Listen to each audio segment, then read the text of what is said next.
This is Jeffrey Madoff, and welcome to our podcast called Anything and Everything with my partner, Dan Sullivan. Jeff, you sent me a interesting insight into, I guess I would call it kind of finding out who you are and who you're right for in a world of technology. So basically, we live in what I would say a saturated technological world that's been made more saturated with social media. And the big thing is, how do you use social media without social media using you? So that's kind of what I got out of it. And, you know, you used a word in there, which I'm a great adherent of, and that's basics. Regardless of what technology it is, it simply really depends enormously on what do you actually have to say that's actually interesting and valuable to what other people want to hear. So what put you, were you on a rant or something, Jeff, that you sat down and wrote this? Well, I think that, I don't know that I was on a rant, but I think it's really interesting with all the talk, constant talk about AI. And because, you know, I'll look on Instagram, and because I pause on some of those things and I see the so far unending tidal wave of .ai companies that can do everything and all of that, and all of the hyperbolic things it's supposed to be able to do. And then I think about, well, it's really a tool. And so how do you use a tool most effectively?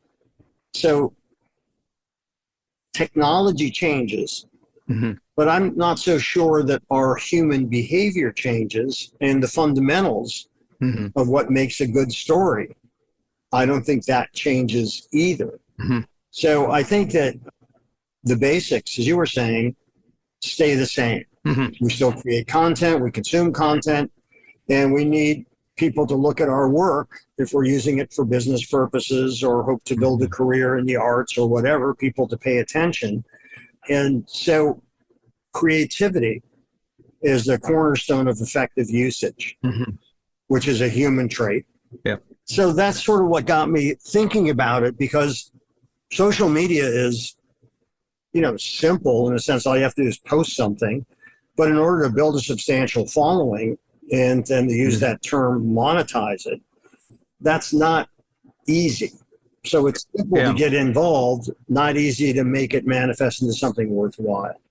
I remember in the 40s and 50s, a famous economist by the name of F.A. Hayek, Austrian, who moved to the United States, and he had a neat thing. He said, you know, the word social is a very interesting word.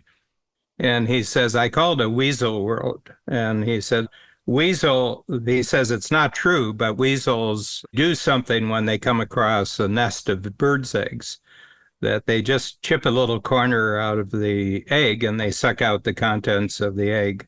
So when the mother bird comes back, she doesn't think anything's wrong until she discovers there's nothing left in the eggs.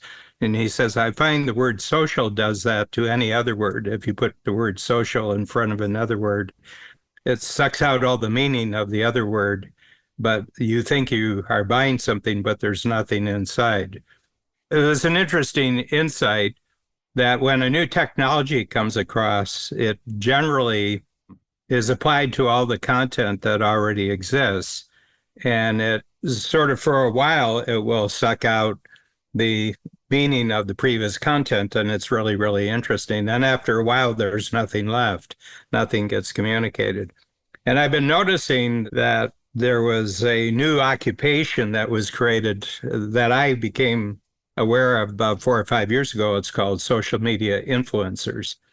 And they're finding that none of the influencers are doing well these days. They're not making a lot of money. And part of the reason is because they're not really creating anything. They're connecting you with other people's creations. And after a while, there isn't anything left there. So I'm just wondering if that doesn't happen with every new technology. And I can call upon your experience here, because you and I were both born in the 1940s, and we've seen a lot of technology come along. I grew up on radio and then television, and television was fascinating in the 1950s. Okay. But if you look at television now, which I haven't for the last 6 years, part of the reason is I don't think I'm going to see anything particularly new or interesting on television these days now that everything is television. So I'm just wondering, when you began noticing this, is that technology has a hype factor, it has a hype phase, when everybody says this changes everything, but at the end, everything's pretty much the same. Yeah, I think that, it's funny when you mention radio, and I'm going to turn off my technology for a moment, which is air conditioning, just because of the noise. And the New York police force. And yes, you have your choice. I call that the New York Symphony playing in the background. I got a huge kick out of it. For some reason, I got the absurdity of it when I was a kid, that Edgar Bergen, the ventriloquist with Charlie McCarthy, and he was a ventriloquist on the radio. Mm-hmm. It's how does that work? I'm a very good ventriloquist on the radio, and I loved it because then there would be Arthur Murray's Dance Party. Mm-hmm. On radio. On radio, that's right. And so I used to think, wow, this is wild. How can you actually sell this? This is like amazing to me. But what was your brain doing with that? You were filling in what couldn't be seen. Well, I actually found it funny. Mm-hmm. Because it immediately hit me, obviously I had seen ventriloquists on television, Ed Sullivan Show and Paul Winchell and Jerry Mahoney. Interesting fact, by the Senior wenches. Yes, so I. Very nice, very nice, very good, very good. So right. Yes. And Paul Winchell, by the way, who I always preferred to Edgar Bergen, he actually invented one of the first artificial hearts. That's a true story. So I found that kind of fascinating. So neither Jerry Mahoney nor Paul Winchell were actually dummies. They were good. But, radio, if you look at the evolution, we could send dots and dashes and do code over it. And radio wasn't initially used as an entertainment medium. It was purely a communication medium. And it's kind of fascinating when stories that were on radio in the 50s, like I Love Lucy, started off as a radio program, not with Desi Arnaz. Mm-hmm. No. And Lucy's husband worked in a bank. Mm-hmm. And then it was actually Lucille Ball's desire to work with Desi that when CBS offered her money to do the show, I Love Lucy, she actually didn't want to do it because they wouldn't hire Desi Arnaz. And they said to her, well, she would never marry a Cuban nightclub musician. And she said, what do you mean? He's my husband. He's a Cuban nightclub musician. What do you mean? I would never marry him. I did. And she actually took the show out on the road, and it became tremendously successful in live theater. Oh, shoot. And came back to New York. The CBS executives came to it, and then a TV legend, maybe one of the first, certainly one of the earliest TV legends, was born in Lucille Ball. Mm-hmm. And then people talked about the episodes. Mm-hmm. So it was, the water cooler thing, whether it was something you heard on the news or something that you saw.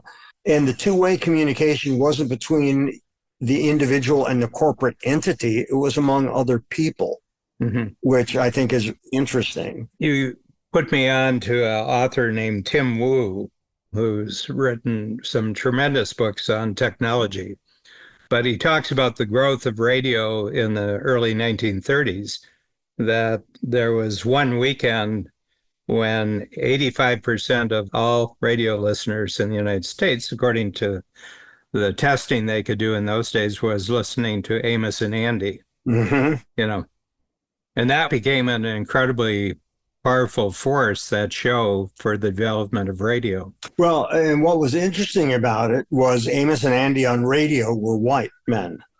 Yeah. And so there was a lot of pushback in terms of doing a TV show, because it would be Freeman Gosman. Yes. Freeman. Yeah, and I don't remember the other name, but that's right. One played the Kingfish, and the other one, Andy, was actually a cab driver. Yeah. Amos, the Kingfish Kingfisher. And yeah, it was interesting because the two guys who originally played Amos and Andy, when they did it on vaudeville, they wore blackface, but not the extreme blackface of a minstrel show. I mean, it's weird when you think that nowadays that was the norm to do. And so the TV show, which actually, was entertaining, it was funny, at least looking at it within a certain framework, they were good actors and delivered comedic lines well. But the big controversy is, we're going to put a show that has a black cast on. And that was kind of weird. But yeah, there was a lot of transition from radio to television. And that's where the first... If you think that's bad, you have people who've designed an entire musical with a black cast. I mean... You talking about Cabin in the Sky? Yeah, or Personality. That one, yes. Few whites for flavor. Yeah. Yeah, so, it's interesting because radio fed television like Broadway fed the movies. The content evolved and got resold. Well, it didn't replace anything. It just added another dimension. Yes, and another big marketplace. Yeah. And, so the phrase used to be the, water cooler talk, which people would talk about programs, not necessarily I Love Lucy, but whether it was the news or Edward R. Murrow, You Are There, or Gunsmoke, or, any of these ongoing dramas. And all of these kinds of things eventually getting more voices talking became... Well, the other thing was that there wasn't much different between the life of Amos and Andy and them going about their work life and their home life than there was with the honeymooners when Jackie Gleason came along. That's right. You were picturing people, and I think it actually showed that these are normal people just like the normal people you know.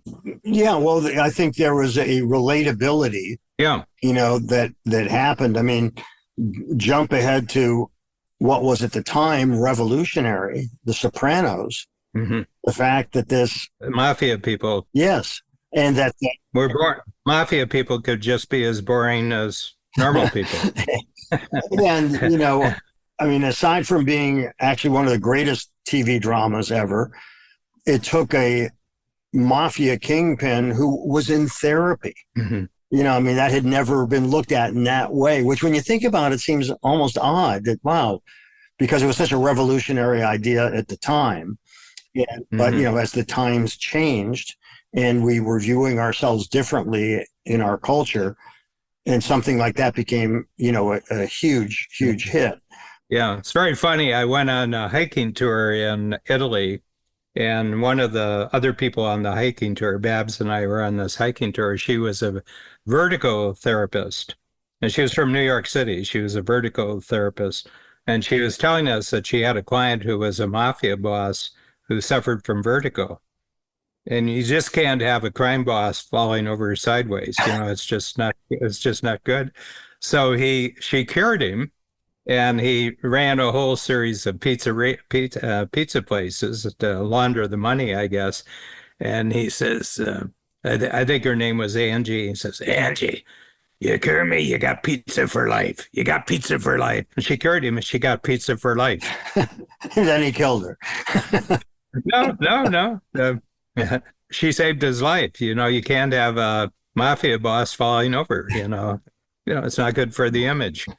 So what is it that back when people spoke directly to each other, exchanged ideas, and there wasn't the fear of having your life eviscerated online if you said something controversial?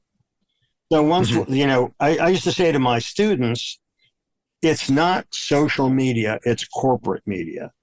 And if it appears to be free, it's because somebody's paying for something somewhere.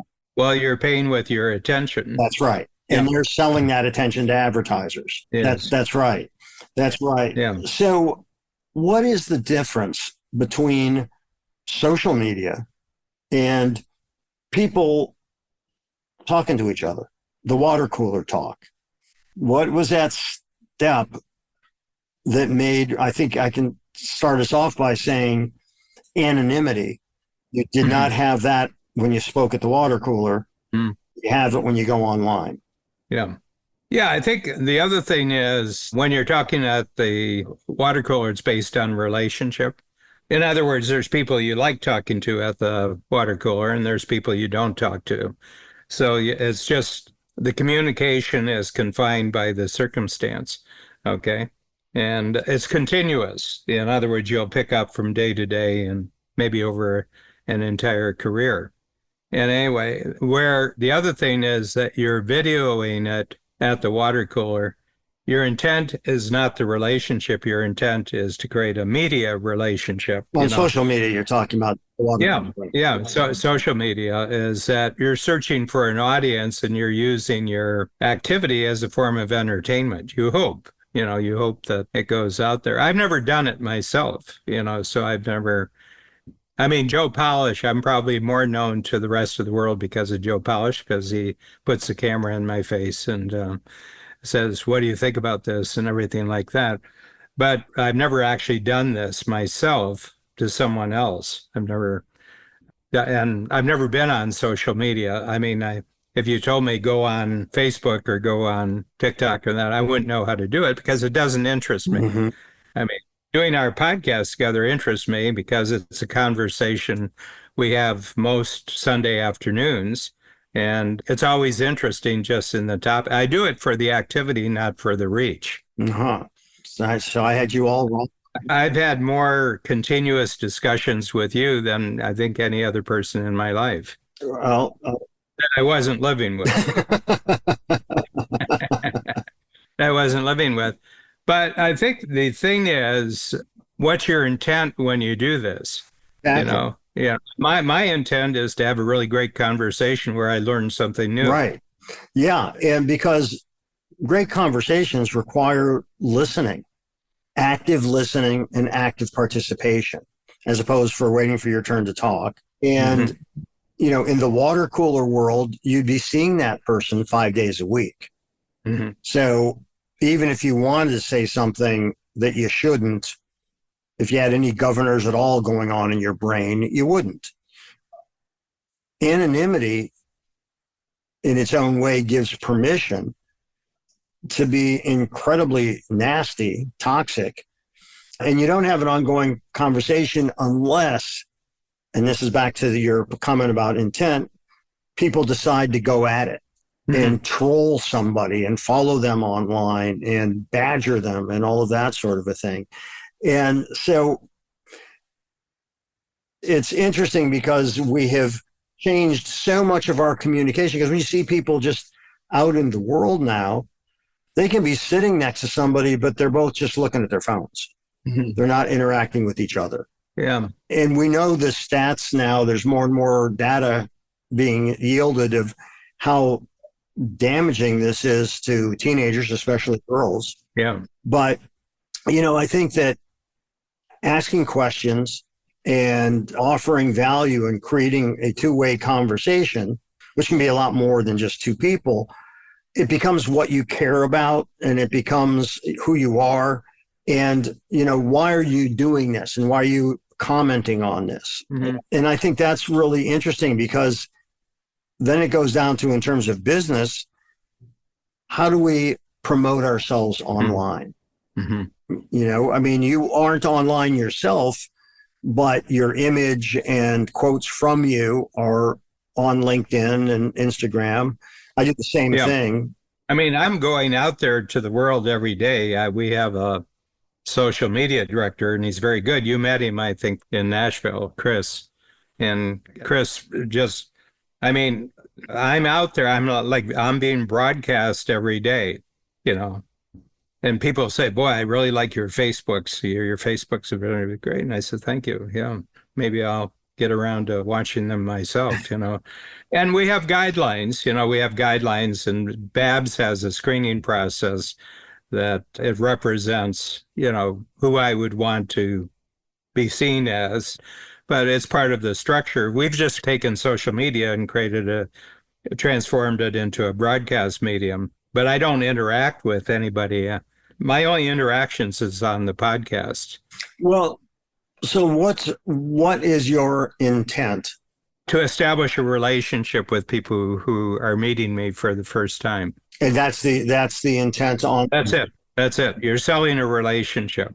I'm interested in these kind of things. This is how I like to talk. I'm interested in what I'm conveying because except for one of my podcast series, it's always with a partner. Mm-hmm. And I want to show people how if I want to demonstrate anything, I want to demonstrate how you can actually have a good conversation when you have someone on the other side who has the same willingness. Which is something that we used to do just by default. Oh, yeah. It's interesting because first, of course, it was just the neighborhood and whatever the meeting place was in the neighborhood. And telephones allowed us to extend our reach, so to speak, to talk to people that we might not see often at all. They could be across the country or out of the country. Out of the country was crazy expensive. Yeah. I remember growing up hearing, remember it's long distance, it was costly and so on. But, we were communicating directly, and that the technology at that time facilitated that kind of communication. Yeah, it's an interesting thing because you and I are taking advantage of something that we've developed over a 50, 60-year period. And that is that we are capable of having really good discussions with the right partner. Mm-hmm. And as much as people would like to do that today, they don't know how to do it. I was in a restaurant. We were in the Four Seasons for lunch yesterday in Toronto. And I was watching a couple, they were over to my right, and they had probably about a 6-year-old girl with them. And not once in an hour and a half, except for eating her food, was she anywhere except on her phone at 6 years old.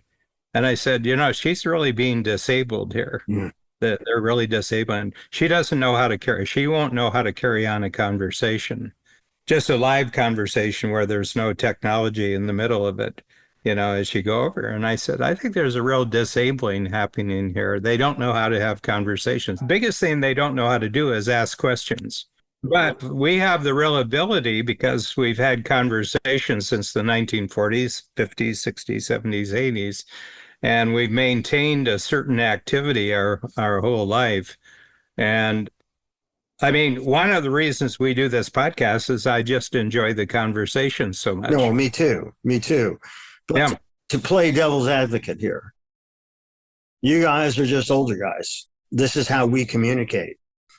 That's great. That's how we communicate. Yeah. So what's the matter with that? What's the downside of what we're doing? We're just, we're doing it this way. We don't have to go to a therapist.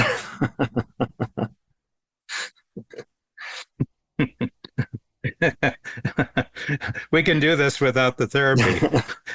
But is there something inherently different in how we communicate with each other? Your business, my business is built on communication, both giving and receiving. So it's an active participation on both sides. What do you think is, in fact, being lost, or are we just the blacksmiths of communication and eventually we'll achieve singularity with a chip in our head and AI is going to tell us what the other person was going to say anyhow, so we all just become this corpus with nothing going on inside, which means, and I'm not religious, but the soul. Yeah, I think something's being lost, but my sense is that I've talked to some parents who are telling me that some of their children are going off social media. They're just not doing social media anymore. And they've got a circle of friends that they hang out with, but they do it live. So I think after a certain way, it's a bit like eating, after a while, you realize that the fast carbs just don't give you any nutrition. You need some real protein, in conversational. And So I don't know. I think children are children for longer these days. I remember, when I graduated from high school, only probably 5 out of a class of 55 went to college. They went and worked for General Motors. Mm-hmm. They went to work for Ford. They did it. So they were already. I mean, if you got a job at 18 on the line at General Motors in the 1950s or 1960s, you were set for life. I mean, if you stayed there, you would move up, you'd become foreman, you'd do things. And they had a pension plan. That was a great pension plan. If you could buy a house at 23, you could have 3 kids by 30.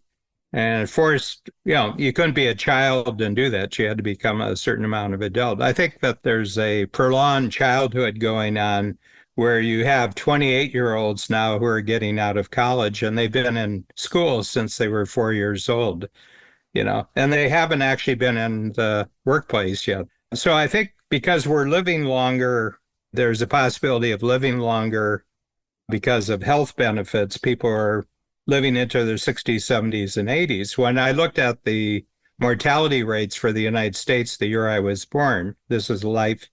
Now, mind you, they had just gone through the Depression and they had just gone through the Second World War. But the average life expectancy was around 48, 49 years old.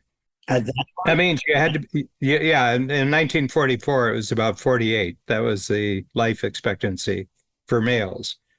Okay, and then it jumped to 78 over a course of the next 50 years, next 60 years. And a lot of it was just sanitation and penicillin and a whole bunch of other things, Life got safer and everything. So one of the things that I think is that we're now expecting childhood to last till people's late 20s. How much of that, though, is economic realities? We had a disruption with COVID that had a real world impact. And I think it's substantial. Yes, and I don't even think we yet know. No, I think this is equal to the Depression. Yeah. Or a world war, really. Yeah. Because it imposed travel restrictions. Yeah, I think you'll see it play out over the next 20, 25 years, the impact of that. Yeah. Yeah. I think it was a real disruptor. Oh, yes. Those three years was a real disruptor. What do Audrey and Jake say about that? Well, fortunately, they are both gainfully employed and, have their own places, and that's all to the good. Neither one of them spend their time. They both have their own businesses. And so they're more apt to sound more like us, railing against the toxicity of social media and what that's doing. Yeah, so it's not a function of age, it's a function of what you're doing. Yeah, I think, in so much, it's so interesting because, we like to, it's not we like, the notion of Gen X, millennials, baby boomers, and all of that was a construct that was totally artificial, that was created by the advertising agencies for how you determine the markets that you're hoping to target and sell to. I know people that are, we're baby boomers, and we're the earlier part of the baby boomers, after World War II. You are. Yeah. I was born 2 years before the baby boomer. Oh, were you? 44. I'm 44. 46 is the start. So are you're the last? Quiet. It's called the quiet. The quiet. Yes. Yeah. Well, you've done a poor job of being the quiet generation, Dan. Yeah. It was the first American generation that was ever smaller than the generation before. Which we may be headed towards. No. Z is, numbers wise, they're probably equal to my generation, but percentage wise, they're. And the thing is that you have the retiring population now, which was the biggest ever, likely to be the biggest ever for a long time. And then the job market is taking on the smallest generation. That's already having profound impact. But the big thing is, I think it's a bit of a craze that'll normalize after a while. I think that. You mean birth rate or what? No, I'm just saying the impact of the technology on people. And I think when you get to one of you talk in the little blog that you wrote is that get back to the basics. Well, the basics is people like people. And if you're a smart person, you like smart person. And if you're a good conversational person, you'll seek out really good conversation. So what's your criteria for a good conversation? It's open-ended, that it really operates by improv rules, that you don't say no to the other person and you help the other person out. In other words, the person says something and you think of something that furthers the thought that was there. And if you disagree with it, you have a pleasant way of disagreeing. And the best way is you ask them a question about what they really mean. Mm-hmm. Okay. You don't take it at first value. You hear something and it triggers something. You just simply say, that's interesting. How are you looking at that? I'm not quite understanding how you're looking at it. But it's like you're enjoying the activity. You want to keep the activity going. I think the great thing is that the purpose of the conversation is to have a really great conversation. And so you use the word triggering, which has become much more part of our daily vernacular. How would you define triggering? You have an emotion and you express the emotion. You don't have an emotion and think about why you feel that way and then express the thought. It's emotional response, not thinking response. So still walking through a minefield, so to speak. Yeah. I'm aware, that we've lived half a century and our political influences are totally different. Our religious difference, but I'm aware of that. I'm aware of that. Okay. And quite frankly, I don't have great religious conversations with anybody. Okay. I mean, I was deeply marinated and I'm aware of what the language is. I'm aware of the framework. But one is I'm past retirement age on that subject. I got what I got and I enjoyed what I got, but I don't need to talk about it. But that doesn't mean morality and ethics. Morality and ethics are mainstream conversations. Right. Is it moral? Is it ethical? Everything else. That doesn't depend upon religion. That just depends upon, is this a good way to treat people? If you act this way over a long period of time, does it turn out to be a good result? Right. Yeah, Dean Jackson and I had a conversation this morning on our podcast where he was talking about psychotropic drugs. And he says, isn't it interesting, all the psychotropic drugs that are going on? And I said, well, I grew up during the 1960s. They had a lot of psychotropic drugs back then. And I said, I was at Richard Rossi's mastermind group on regenerative medicine, and there was a group talking, and they said, Dan, have you experimented with psychotropic drugs? And I said, you mean aside from dealing with my own brain every day? And I said, it's a full-time job. I said, I just don't have time for side issues. But I remember when I was in the Army in 1960s, 65 to 67, I was in South Korea and I came back to Seattle. That's where we landed. And then I had a brother who was on the faculty of University of San Francisco. He was a teacher at USF. And I got there and I noticed something not as I remember him. I remember he's about 7 years older than I am. And he said, I wanted to show you something really interesting. He took me to Haight-Ashbury. This was 67. And he says, this is really interesting what's going on there. And I could tell he had added some elements to his entertainment enjoyment. He was, and I was just noticing he's a really smart person, very, very smart person, but this isn't doing him any good. He's talking in a way that I just don't see this ending good, what he's doing. And, and he pretty well fell apart within 2 years and he committed suicide 12 years later. And, I'm just careful about how I affect my brain, what I take in affect my brain. Well, up until now, you had to take something in your mouth. Now you're listening to it and now you're watching to it. And it's kind of like a drug. It's certainly a dopamine drug.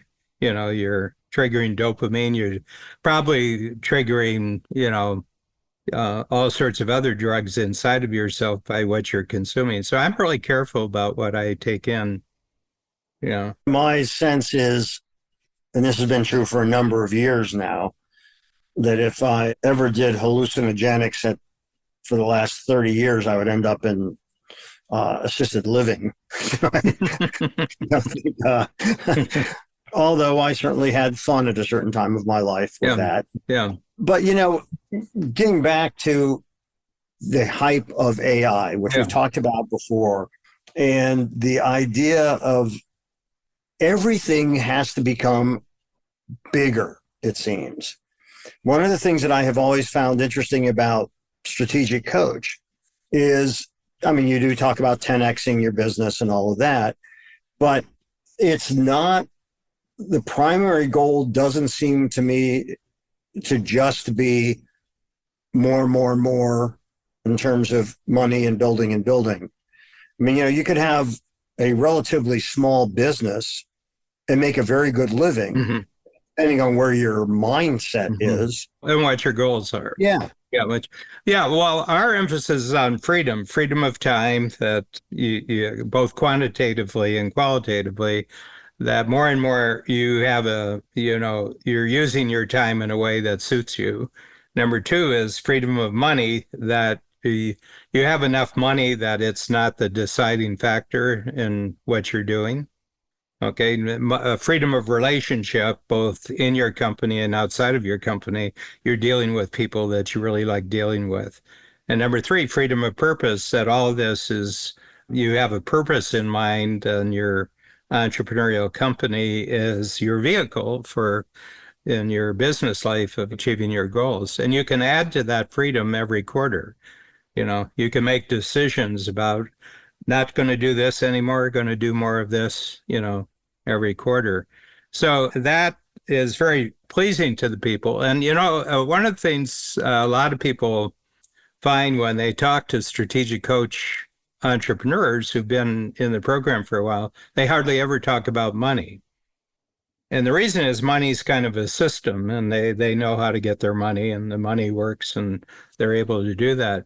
And what I notice when I go to other conferences of entrepreneurs, sometimes a guest, sometimes I'm a participant, there's an enormous amount of talk about money. And if you can only talk about money, it means that nothing else is happening good in your life, that money has to be the main topic. I agree with you. So what is the metric, because it's become more that than anything else. Well, it's maybe people don't have any other metric than the money, and we have a time system in Strategic Coach. It's called free days, focus days, and buffer days. And free days are days completely free of anything related to business. Okay. And so, for example, they say, well, I get phone calls. And I said, have another phone call that's your free day phone, and it's just personal relationships, so that personal people can talk to you, but there's no business talk. And you can't look at your laptop business-wise. You can't read business books. And they said, well, what would I do? And I said, yes, that's a really good question. What would you do? And is there anything besides business to do in your life? And a lot of people, they don't have anything. I said, you got to fill in the rest of your life. You got to have activities, you have to have relationships that aren't about business. Okay. And so it's remedial in that sense. A lot of people, I have this question I ask, how many of you can remember the courtship? How many of you here are married and they're married? And I said, how many of you remember the courtship days? Remember the courtship days? And they said, yeah. I said, I bet there was a lot of free time during the courtship days, wasn't there? And I said, because back then he or she was a what? Prospect, right? Prospect, So whatever free time you needed to seal the deal, you sealed the deal. And how many of you since then, both you and your partner, are guilty of bait and switch? You don't, I said, why don't you start dating again? You mean my wife? Date my wife? And I said, she's nearby. She's available. Why not? Anyway. So they have to restore some order in their life, with doing that. And, a lot of what strategic coach is what's happening in their lives that doesn't involve work, that doesn't involve business, and they after a while, they're nourished from all their life, not just one aspect of their life. Well, it's interesting when you talk about that courtship period. When my business, I'm always busy, right? I mean, jobs take time. Whatever time you allow it will expand to fill that. And then other times are more busy and whatever.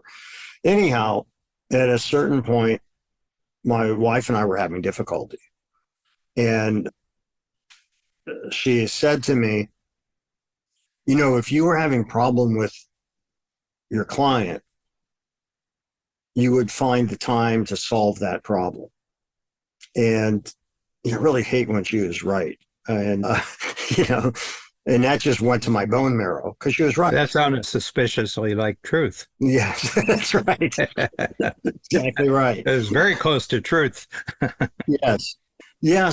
And that just stopped me cold because she was right. Yeah. And it goes back to something we've talked about before, which is I think if your goals are financial, you're always going to measure yourself against other people. Mm-hmm. And, and I think that the idea of measuring where you are today compared to where you were a year ago today, because you're the only one you're really competing with. Yeah. And then so much comes down to that term mindset in terms of how do you look at your life. People talk about purpose, but a lot of times talking about purpose is an opportunity to try to make a sale. And I think that you have goals in business. Yeah, I guess purpose has become one of those Gothic print words. Mm-hmm. And I think it's important to understand why you're doing something. Mm-hmm. And is why you're doing it the same as purpose? Yeah. It's like the 10th why, when somebody says you're doing that, why are you doing it? And you get down to the 10th level, why you're doing it, it has a lot to do with what's your whole life for, what's the meaning of your whole life? Yeah. I mean, is there an impact here? Is there enjoyment here? I mean, why are you doing what you're doing? And, I just like being extraordinarily useful to people who are really talented, creative, and ambitious, sort of laying out structure for them so that they can actually get enjoyment out of all their progress, and that they create new things. I'm really interested in people creating new things because I think there's an enjoyment, and especially where it's really useful new things to do them. And I've already lived a long time by statistics. I'm at 80 years. And I would say since I've become an entrepreneur, I've been increasingly more useful to other people every year. Well, aside from being more useful to other people, what does it do for you? Yeah, I just feel good. I feel, I like being who I am. I enjoy the company. Yeah, I never thought about being someone else. Never tried to be like someone else. So I think there's just a sense of consciousness that things are good. I'm a happy person. Yeah. So this then circles us back to the beginning of this conversation, which is about fundamentals. Mm-hmm. Because these are the fundamentals. Who you are, what you do, why you do it, what brings you fulfillment or enjoyment. And I think that one's personality, if you will, is shaped by those different aspects of what we pursue, what has meaning to us, and so on. Mm-hmm. And you apply that to what's going on with technology now in the world. Mm-hmm. the fundamentals are the same. We are people who have certain feelings we repress, certain feelings that we embrace, certain interactions that we engage in. And, I'm trying to form this as I'm talking, because it goes back to fundamental behaviors long before any of this technology existed. Mm-hmm. Did Mm-hmm. all of these things before. There's no aspect of what we're doing that we haven't done before.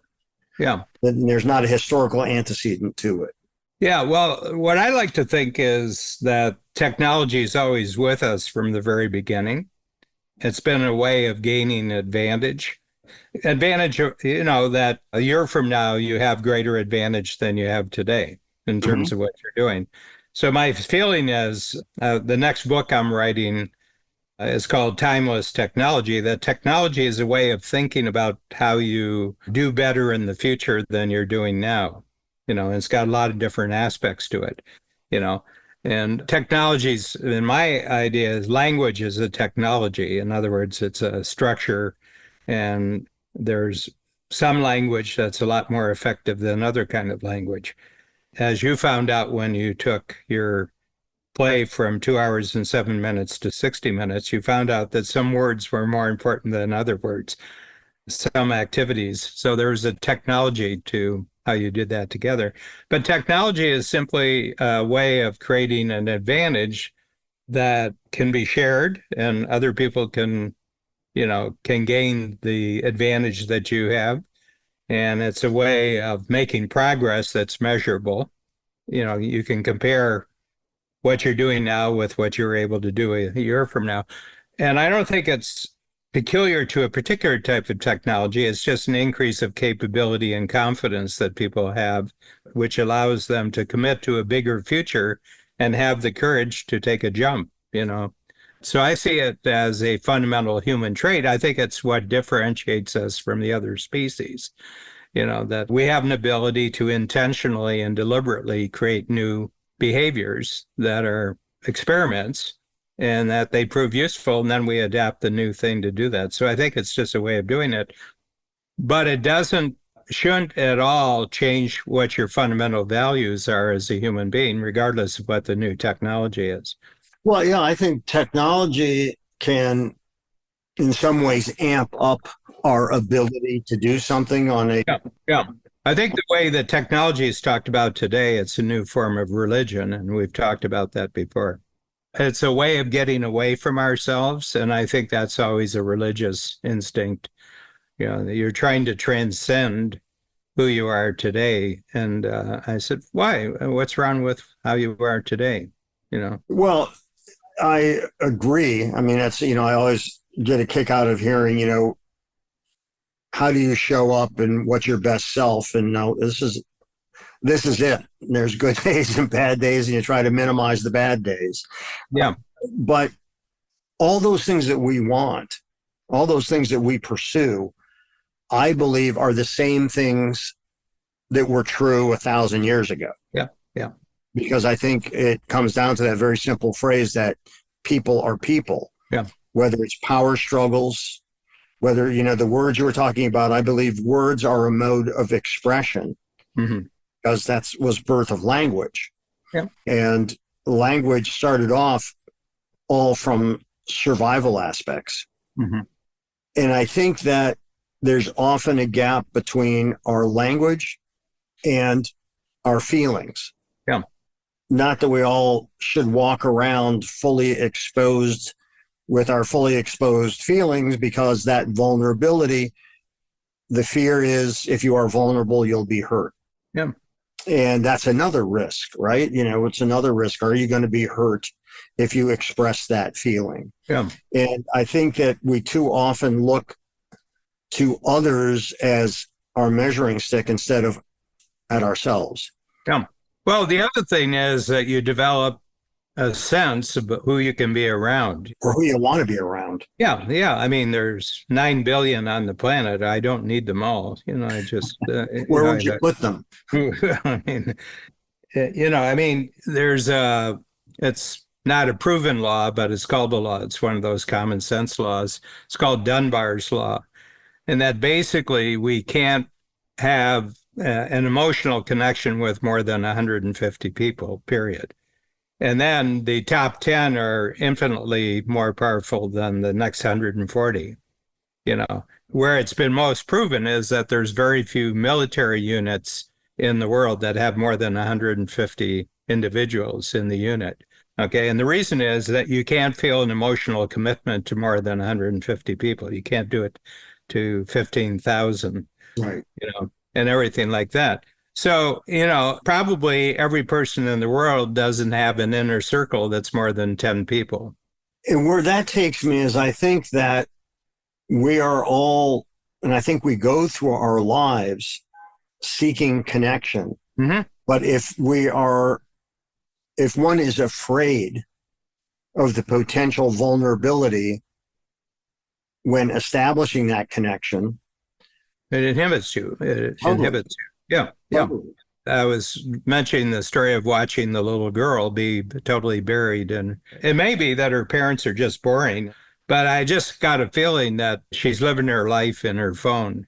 And I'd imagine many of her friends are, and that seems to be the normal for that. Their reality is inside their phone. It's not out in, I said to Babs, I said, I'm kind of happy we didn't have cell phones when I was a kid. I mean, I know how to use them, but they aren't the be all and end all. I think our last several podcasts are taking on a particular direction. And I think it came a lot out of writing the book, Casting, Not Hiring. And that basically we are being challenged to live inside of a purely technological world. And it's not satisfying. Right. And since it's not satisfying, let's go for the world that really is satisfying and keep adding more and more dimensions to the world that's really satisfying. I've tried out technology as a way of living, and it's not a good way to live. So let me tell you what just happened this past week. I was thinking back, I was going through a closet, getting some stuff out, and I had this briefcase that was made by a friend of mine back in 1970. And it's really cool. It looks like it's still this great looking, heavy leather, cool, timeless, classic looking briefcase. Really nice. That guy who did leather work, he went to University of Wisconsin, where I went. And he was my second hire when I began Billy Whiskers, which was my clothing company. And I thought about him and I wondered whatever happened to him. And so thanks to technology, I was able to find him. And I was able to find his phone number. So I haven't spoken to this guy for 53 years. I called him up and he goes, Jeff Madoff.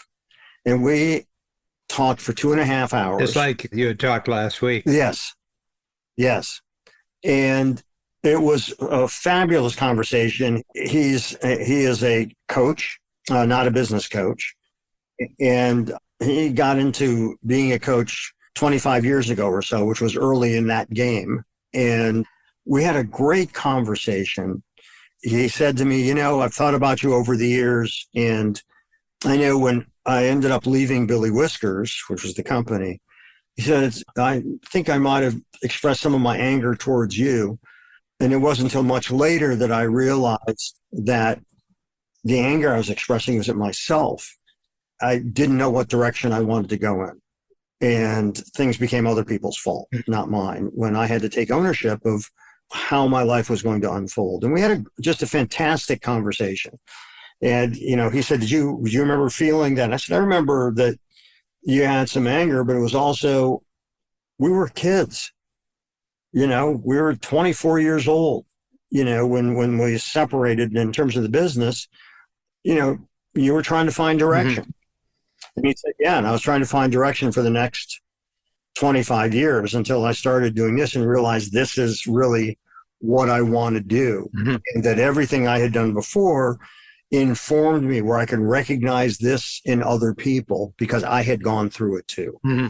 And it was just fabulous. The conversation was absolutely wonderful. We'll continue the conversation. And using technology like that, oh yeah, to put together a Zoom with a bunch of people I grew up with which I did when COVID hit. Yeah. I'm not talking about now work applications. There's also great work applications because, as you and I have both said, it's a tool, period. It's a tool. How you use it is going to determine its value. Yeah. And how that value affects you. Yeah. So I can use it for business, but I can also use it for those personal connections. Yeah. Before Zoom, we wouldn't be having these conversations. That's right. I mean, we would when we see each other, but we wouldn't not be the having frequency at not all. the frequency. We created a book out of the conversations. We wouldn't have done that, Right. And the whole book was created through Zoom. Yeah. In our conversations on it. And I think about when people say to me that they have Zoom fatigue, whatever the hell that is, which I've never experienced. To me, I think about what it means is that they're boring normally, and Zoom just multiplies the boringness. Yeah. Yes, you can be bored. You can be boring to a lot more people. Oh, yeah. I have a lot of discretion about how I want to be bored. Yes. I don't want technology to play any part of that.